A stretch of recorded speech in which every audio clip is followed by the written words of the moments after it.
Hungary was celebrating the inauguration of Peter Magyar as its new prime minister. Yesterday made it official, the swearing in of Peter Magyar as the prime minister, completing the ouster of the longtime authoritarian leader in Hungary, Victor Orban. And as I saw the massive crowds in Hungary of people celebrating democracy, celebrating freedom, celebrating the ouster of an authoritarian regime, I couldn't help but think one day here in America, we will be celebrating just like they did in Hungary. But folks, let's let Hungary have their moment. And it was incredible. Peter Magyar gave one of the most incredible speeches I've seen at an inauguration or frankly at any event. I want to show you Magyar's inauguration speech. I mean, the crowd was going wild. Magyar was then DJing his own set at his inauguration party. You had the future government leaders up there on the stage dancing, the pure joy radiating from the stage. They brought back some old traditions that Victor Orban would not allow. For example, the first time the Forest is Green anthem was sung, which gained important status after the 1993 civil rights protests. The Ode to Joy European anthem was sung. And just to see all of the ways that Donald Trump and Putin tried to manipulate this election to prop up Orban, but the people rose up. It was incredible. So let me show you what went down. I showed you some B-roll there before of the crowds going wild. Let me just show you what it looked like inside the room when Peter Magyar got sworn in. Let's play this clip.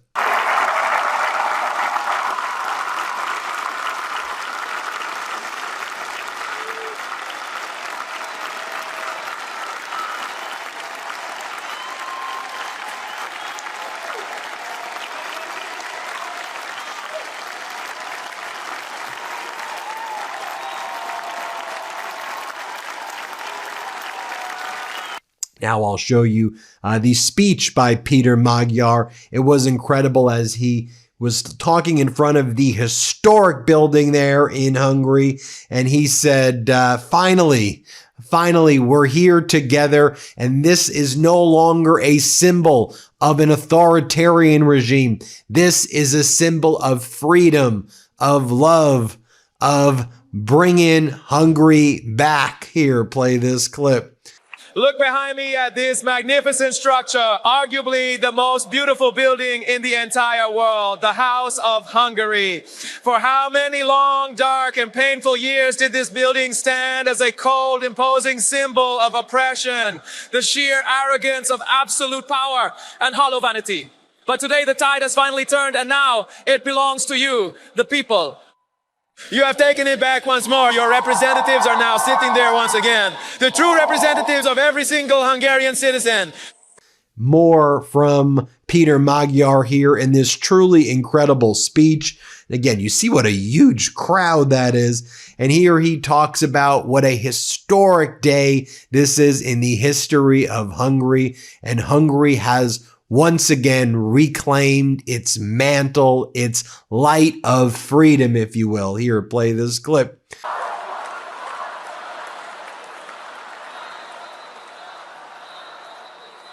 Today, my dear fellow countrymen, today every single freedom-loving person across the entire world wishes that they were, in some small way, a little bit Hungarian.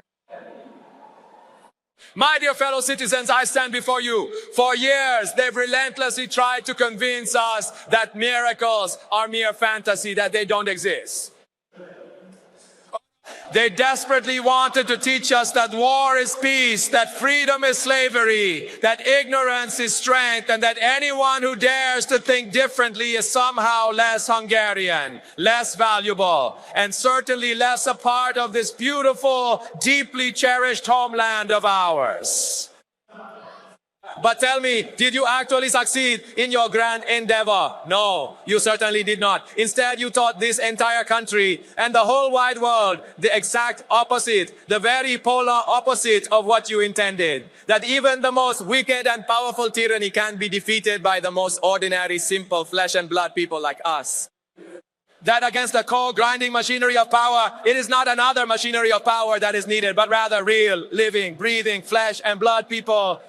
And then in a sign of bringing people together, Magyar said, right now, even though we won big, there are lots of people out there who may not be happy about these election results. He said, right now, there's no right, there's no left. We are all Hungarian. This is Hungary. Leadership right here, folks. Here, play this clip. That is precisely the reason why I am asking you to reach out and extend a helping hand to those fellow citizens of ours who are feeling deeply disappointed today, who are living in a state of fear, and who view this current period of time as a significant and painful loss. Please, I implore you, do not attempt to defeat them and do not attempt to humiliate or belittle them in any way. Instead, I urge you to open your hearts and listen to them.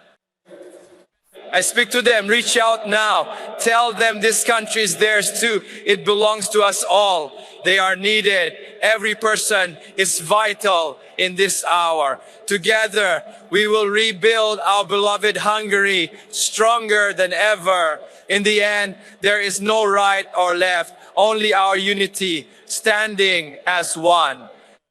And there was this incredible moment where Zoltedigus, have you seen this one? The leading candidate for health minister in Hungary's new government, recreated his viral dance, complete with air guitar moves on parliament steps as tens of thousands, over 100,000 people there in Budapest for Magyar's inauguration. Let me show you this incredible moment right here. Let's play it.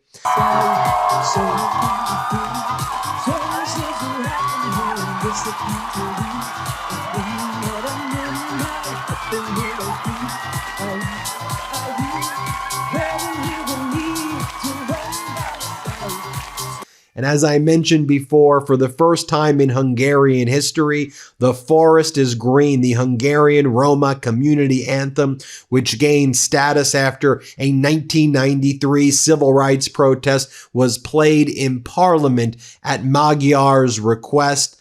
Take a look. I mean, you had so many members of parliament who were in tears. Doesn't this whole entire video give you all the chills? Here, play this clip.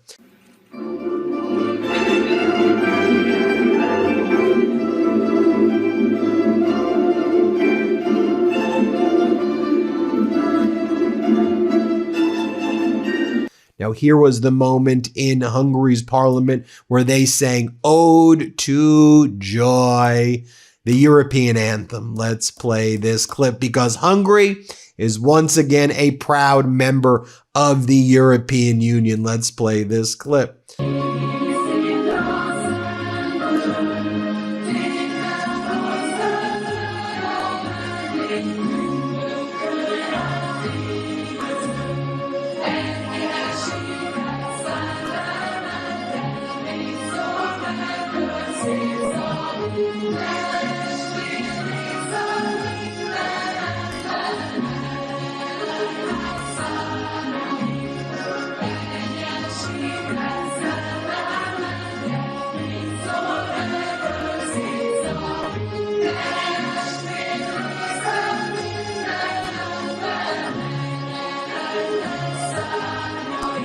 Now here we have Hungary's new Prime Minister, Peter Magyar, DJing his own inauguration party. Let's play this clip.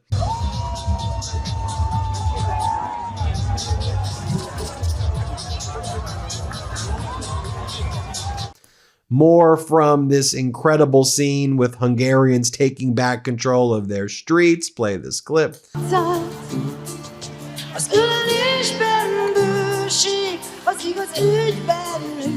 The people were out there dancing. It was truly incredible. Watch this scene.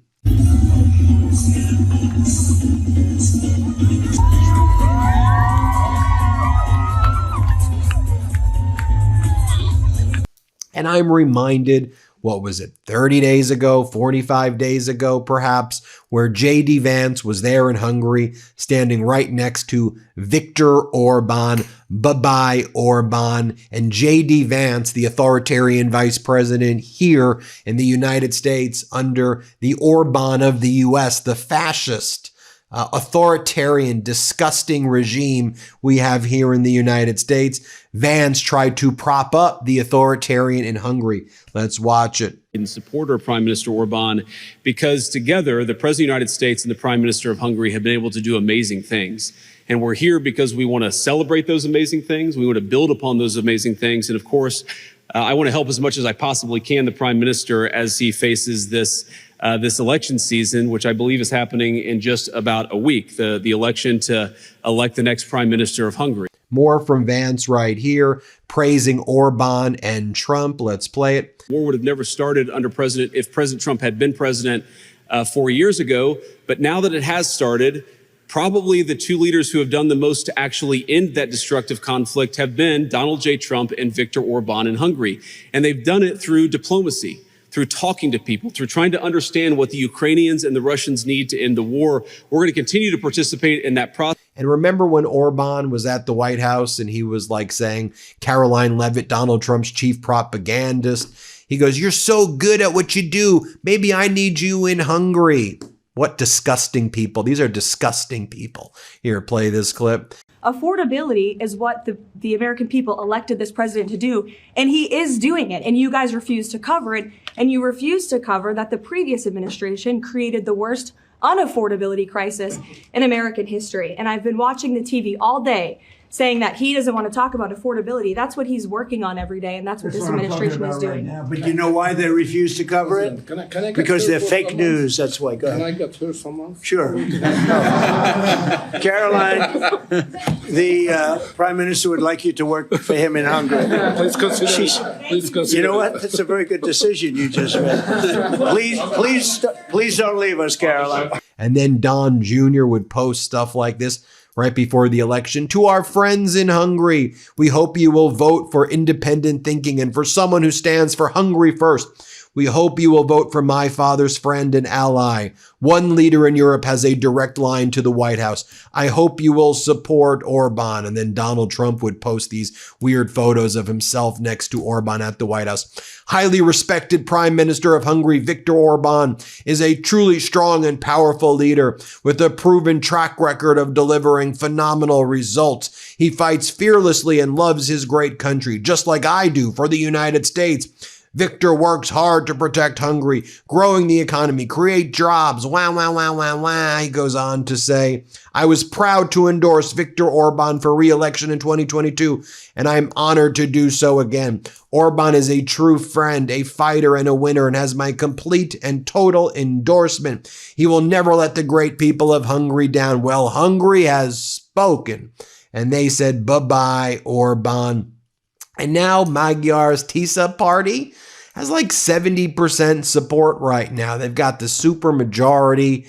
You've got Hungary going in the right direction. And I can just say as an American, I mean, aren't you getting the chills? I'm thinking 2 years from now, whoever wins this election, this authoritarian regime gets overthrown, dancing in the streets, tearing down the golden ballrooms and the arches, ripping away Donald Trump's name when he throws it on all this stuff, tearing down the posters, rejoicing in the street, just like what they're doing in Hungary right now. It's foreshadowing what's to come. This is what Donald Trump said in the video he made before the election where Orban lost. Here, play this clip. A very big hello to CPAC Hungary.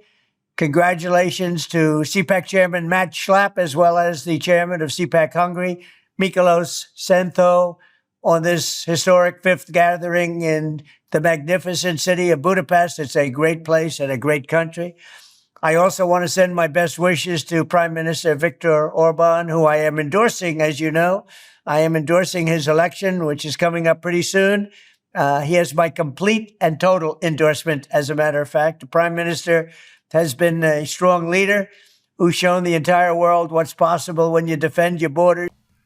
Also, as you know, Netanyahu endorsed Orban. Netanyahu sent his son to CPAC, the Conservative Political Action Committee in the United States, which we've now learned, apparently, we believe, this is what a lot of the news that's being investigated, that they were getting huge amounts of money from Hungary's taxpayers so that American CPAC can help prop up frickin' Victor Orban. Are you kidding me? That's what was going down. And now we know lots of people in Orban's disgusting regime. They're taking their blood money, their Russian oil money, their disgusting money. They're trying to move it here into the United States. They're trying to work with the Trump regime to hide their money. They're trying to hide right now from accountability. Folks, what an incredible sight to behold there in Hungary. We'll leave you with that. I'm Ben Meiselas. This is the MeidasTouch Network. Hit subscribe. Let's get to 7 million subscribers. Thanks for watching. Be sure to add the MeidasTouch podcast on Apple Podcasts, Spotify, or wherever you get your podcasts for new updates every single day.